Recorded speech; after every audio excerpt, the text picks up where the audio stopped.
Buenos días amigos, amigas, amigues. Fernando Mayorga sumándome al aire de la mañana de FM La Uni, continuando con los distintos contenidos que te venimos ofreciendo aquí en Para Mañana es Tarde.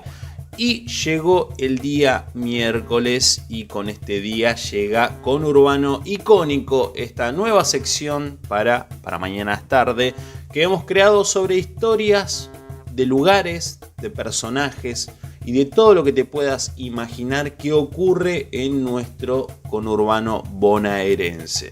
Y en el capítulo de hoy, ¿qué pensarías si te dijera que en San Miguel existieron unos estudios de cine iguales a los de Hollywood? ¿Qué pensarías si te dijera que Walt Disney y Orson Welles estuvieron a una cuadra de la estación de Bellavista? Bueno, créelo porque eso pasó de verdad. En el capítulo de hoy de Conurbano Icónico hablaremos de los estudios cinematográficos que fueron por algunas décadas los más grandes de toda Sudamérica. Unos estudios que marcaron para siempre al cine argentino y que muchos países pusieron sus ojos en estos estudios por la tecnología e infraestructura que tenían. Hoy en Conurbano Icónico hablaremos de los estudios San Miguel. Fue el estudio más completo de Sudamérica, lo más completo que hubo, donde la película salía de estudio a estreno. No tenía que pasar por ningún laboratorio ni por ningún lado, ¿no? Tenía las dos salas grandes, ¿te imaginas? Inmenso. Tenía truca, cocina eléctrica propia. Todos laboratorios donde se revelaba la película, subterráneo. Estaba como a 3 metros, 4 bajo tierra. Arriba teníamos un gran salón de vestuario, donde vos entrabas ahí y encontrabas el uniforme o la ropa que vos querías de cualquier época. ¿Te imaginas lo que era eso? Mirá si era completo. ¿Vos qué querías? ¿Filmar el año 40? Estaba. ¿Qué querías? ¿Filmar el 800? Estaba. ¿Qué querías? De San Martín? Estaba. Los granaderos. Estaba todo. No faltaba nada. La persona que acabamos de escuchar es Carlos Brucese, que trabajó en los estudios San Miguel como fotógrafo y describió lo que realmente eran estos estudios cinematográficos. Los estudios San Miguel fue una empresa cinematográfica argentina que comenzó a construir sus instalaciones, galerías y laboratorios en la localidad de Bellavista en 1937. Estos estudios aparecen en la época conocida como la Edad de Oro del cine argentino, que abarcó entre finales de la década del 30 y mediados de los 40. Su creador y propietario fue el español Miguel Machinandiarena, un importante empresario de la época que ya había tenido su paso por el cine, produciendo 2 películas con el sello Falma Film 33. Junto a sus hermanos, Narciso y Silvestre, deciden fundar esta productora ubicada en la calle Muan, o Moine para los pibes, de la localidad de Bellavista, a solo una cuadra de la estación del tren San Martín. El mismo Machinandiarena realizó un viaje a Hollywood y fue allí donde se interesó aún más por la industria cinematográfica y posiblemente fue en ese viaje que adquirió los planos de la Metro Goldwyn Mayer para la creación de los estudios San Miguel.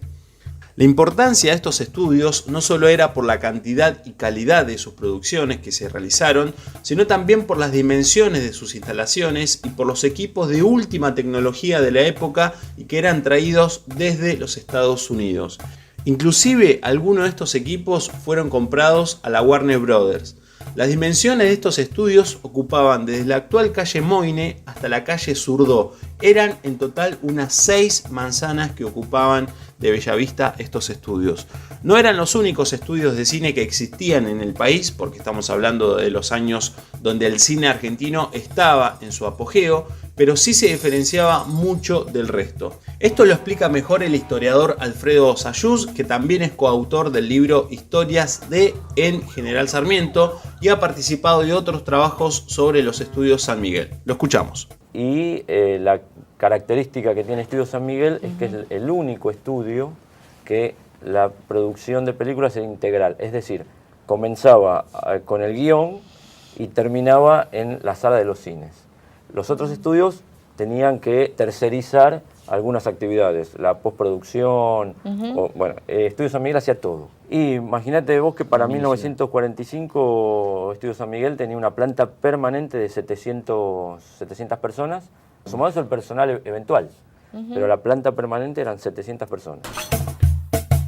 La primera película producida y estrenada por los estudios fue Petróleo, que fue dirigida por Arturo Mom, rodada entre septiembre y diciembre de 1939 y estrenada el 18 de diciembre de 1940. Los films que más se destacaron y merecieron un lugar en la historia de la cinematografía argentina e internacional fueron La Guerra Gaucha, Juvenilia, La Dama Duende, Donde mueren las palabras, Su mejor alumno, Las aguas bajan turbias, La barra de la esquina y Los isleros, entre otras. En total se filmaron 67 largometrajes y 4 cortometrajes desde 1940 a 1952. Lamentablemente la década del 50 sería el ocaso de estos estudios. Desde el punto de vista comercial, la gestión de la empresa no resultó acertada. Los costos eran muy elevados por la calidad que le ponían a estas producciones y algunas películas no tuvieron la repercusión esperada.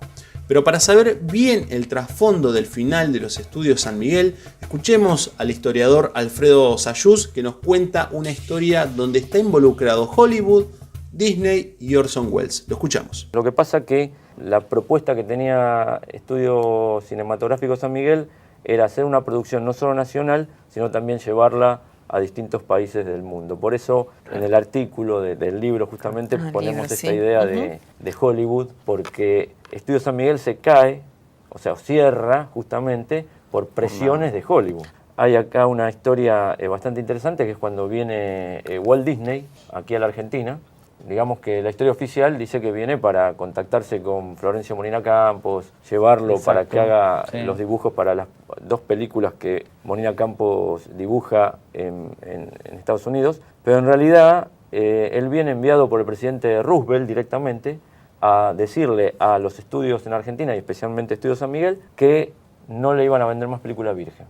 El gran problema que tenía la Argentina en ese momento, que la película virgen se compraba o en Europa o en Estados Unidos. Europa estaba en guerra, la única que vendía era Estados Unidos. Claro. Cuando Estados Unidos se da cuenta, Hollywood, que las películas argentinas tenían una penetración muy importante en América Latina, le empieza a cortar la venta de película virgen. Entonces sin película no puede filmar. Entonces a eso viene Disney en realidad. Digamos, acá se hizo una cuestión muy bucólica de la presencia, pero en realidad viene a decirle, bueno muchachos, se acabó, se acabó la película virgen. O sea, la presión era para todos, pero Estudios San Miguel especialmente. El segundo que viene detrás de Walt Disney es Orson Welles, que es agasajado en los Estudios San Miguel. Lo esperan en los Estudios San Miguel, le hacen un agasajo, porque ya era un actor y un director reconocido, y viene a lo mismo. Viene a decir, bueno, ya estuvo Walt, ahora vengo yo, y ya está, hasta acá llegaron. Ahí escuchábamos a Alfredo Sayús contando esta maniobra media desleal de los Estados Unidos junto con Hollywood para apropiarse de la industria del cine, y vaya si lo lograron. Además, no es coincidencia que la época dorada del cine estadounidense comenzara en esta época más o menos. En 1952 se filmó la última película en los estudios. En 1953 se conforma la Cooperativa Cinematográfica San Miguel bajo la autorización de Machinandi Arena, que fue integrada por los más antiguos y jóvenes empleados. Él estuvo a cargo del funcionamiento del estudio hasta 1959. En esos años el propietario se aleja por una enfermedad y una vez que los empleados renuncian a la cooperativa se decide alquilar el complejo a productoras independientes hasta la muerte de Machinandi Arena en 1975. Finalmente el destino de los estudios San Miguel fue la venta de las instalaciones a la empresa Hiram Walker en 1977, quien las empleó como depósito hasta su demolición total en 1981. Pocas referencias quedan en Bellavista de estos estudios, que fueron los más grandes de Sudamérica por mucho tiempo y no tenían nada que envidiarle a los estudios de Hollywood. Hasta aquí hemos llegado en este capítulo de Conurbano Icónico. Agradecemos a Tramas, el programa de UniTV, donde pude rescatar el testimonio de Alfredo Sayús, y los invito a que vean ese programa dedicado a la industria audiovisual en esta parte del conurbano. También los invito a que en nuestras redes sociales nos cuentes si sabes algo de los estudios San Miguel que quieras agregar a esta sección, o si alguna vez te lo contó tu abuelo o tu abuela o algún familiar sobre estos estudios. Nosotros continuamos con más para mañana tarde hasta las 12 del mediodía.